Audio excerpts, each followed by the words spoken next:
My brothers and sisters. Welcome to episode number 19 in the book of Psalms. I'm calling this series The Psalms of My Friends.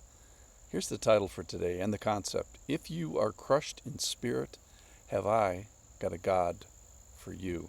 Welcome to Psalm number 34. So also in Psalm 34, yesterday we used the tastes, specifically of a recent trip I was on, as an illustration that the Lord can use tastes to both sample Him as well as trigger remembrances of Him and kind of walk us back to His reality. So far in Psalm 34, David has set his mouth towards blessing the Lord. He's set his mouth towards this blessing setting.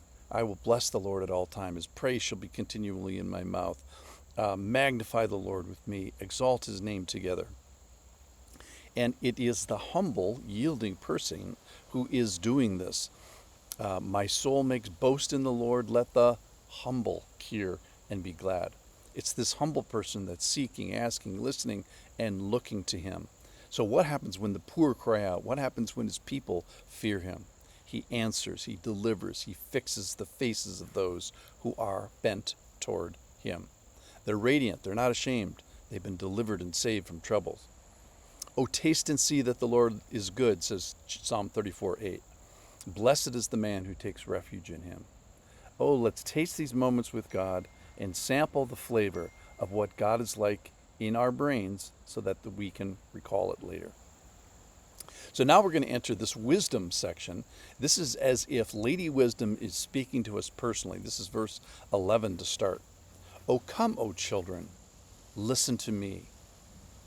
I will teach you the fear of the Lord. What man is there who desires life and loves many days, that he may see good? Keep your tongue from evil and your lips from speaking deceit. Turn away from evil and do good. Seek peace and pursue it. So come, children. Come, actual children, or come like children. So there's this essential element. I want to talk about childhood for a second. There's this essential element of childhood that is required to come to the Lord. A couple verses from Matthew 11:25 says, At that time Jesus declared, I thank you, Father, Lord of heaven and earth, that you have hidden these things from the wise and understanding and revealed them to little children. So children sometimes get a special revelation. Perhaps it's an ease of belief, and then there's this childlike trust, which I think is critical. Matthew 19:14 says, when the disciples were shooing away the children, Jesus says, no, let the children come to me and do not hinder them, for such belongs the kingdom of heaven. So the kingdom belongs to actual children, the young people, the short ones. And the kingdom also belongs to those who become like children.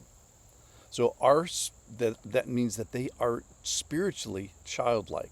So only two kinds of people get into the Lord's kingdom: children and adults who are childlike.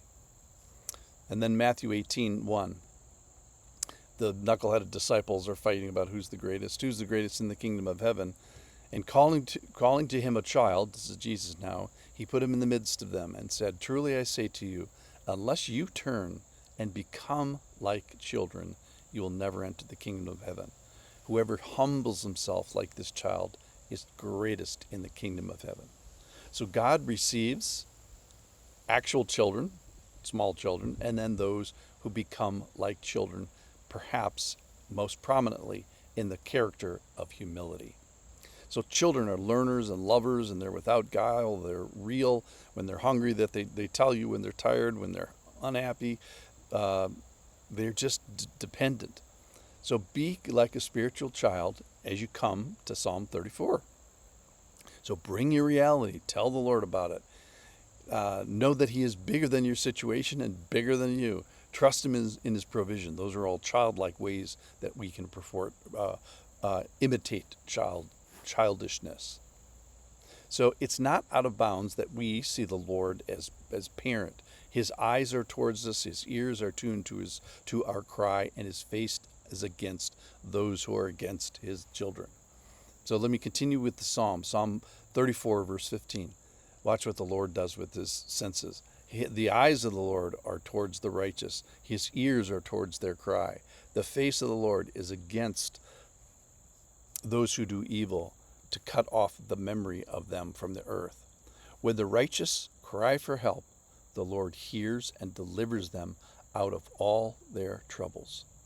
And then a famous verse, verse 18, the Lord is near to the brokenhearted and saves the crushed in spirit. So it is insulting for a prideful person to be informed that a person must become like a child to receive the Lord and the Lord's provision. Oh, but what a provision it is. So don't you want his eyes towards you? Don't you want his ear to be toward your cry, the cry of the righteous, the children, and his face working against those who do evil, perhaps against you? So the Lord will find a spiritually geographic association with you, a proximity to those who have the right heart toward him. That is, brokenheartedness smashed to pieces. So let's ask, what is the response of the Lord towards the shattered? And God has a special response toward this kind of woundedness, which is nearness. So when were you brokenhearted? When was the last time you were smashed into pieces? It's often there that the nearness of the Lord is easiest to see. So here in Psalm 34, we get his eyes towards, his ears towards, his face against, and his deliverance as he describes it. So the nearness to the brokenhearted and saving of the crushed in spirit. So ladies and gentlemen, if you are crushed in spirit, have I got a God for you? Or let me say it a different way. I have a God who has got you. And if you are a child, have I got a God for you? Let me say it a different way. I have a God who has got you. And if you have become like a child, or if you can become like a child, have I got a God for you?